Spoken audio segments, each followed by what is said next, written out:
Thank you to the witnesses for your time here today and certainly for bringing your expertise. And even though I needed to leave briefly for votes on a markup, I assure you I've read all your testimony.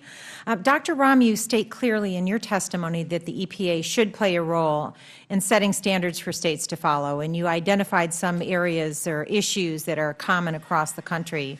Can you please discuss why the country should adopt some minimum practices or standards, and in what areas?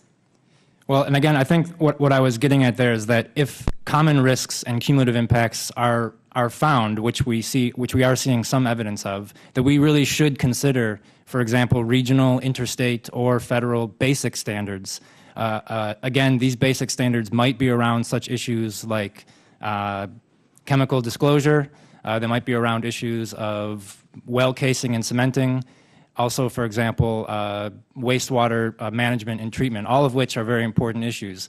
I think if basic standards were to be established, again, on an interstate, regional, or federal level, many states would already meet or exceed those standards. And it's my hope that there would be a way that that would not be onerous to those states, but that's not my field. Thank you. And, yeah. and I have another question. I want to ask you about something that was frequently mentioned this morning, and those are the 3 groundwater investigations. It's important that we try to understand the scope of those investigations at Pavilion, Parker County, and is it Dimock? Dimock.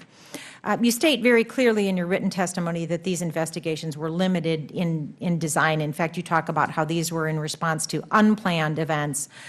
So can you elaborate further on that? Because the way I looked at it, these investigations were very different from the actual study that the EPA is doing, and I just want it clarified in the record that what these investigations were. So yeah, again, maybe just reiterating some of my written and oral testimony. I think these investigations had a very limited scope. If you were to only read, for example, the first page of the Pavilion investigation, it would claim that it was not the intent of the investigation to study hydraulic fracturing, for example. Now, on the last pages, they speculate, the authors of those studies do speculate, perhaps more broadly, and again, that could be debatable. But I think that several of these studies were as a result of specific complaints, and my reading of some of these investigations, I'm not familiar with the Texas case at all, so I can't speak for that. But for Dimock and Pavilion, that specific complaints were made that the EPA was brought in to investigate. And I think they were capable of addressing those, but in terms of broader questions and the ideas of risk assessments that we've been talking about today, I don't think those investigations were capable of addressing those types of issues. Thank you very much. And Dr. Hauchman, do you agree with that statement about the limited nature of those investigations? Thank you for the question. I do agree. These were investigations that were led by the regional offices of EPA for very specific purposes, and they are distinct from our study.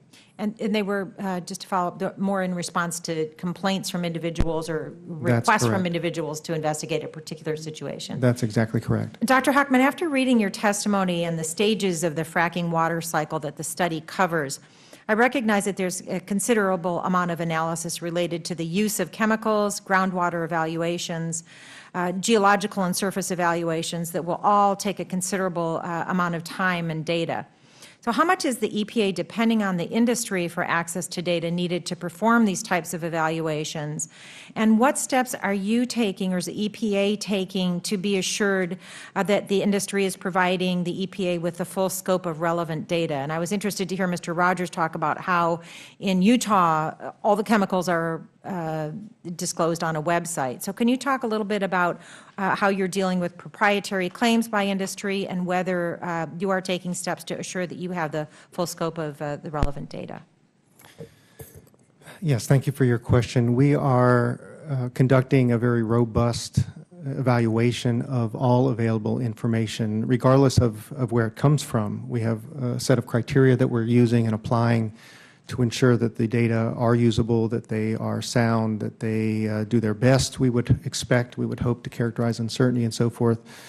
We're working closely with industry, for example. We've had a number of meetings, conversations with them about the frac focus database, which we're using. We are evaluating as much information from that database and other sources. We are also very mindful of the issue of confidential business information, and that's another example of where we have been working closely with industry to make sure and to assure them that that confidentiality will not be compromised.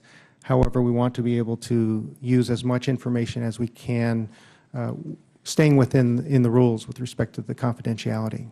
Thank you very much, and I see my time has expired. I yield back. Thank you, Mr. Chairman.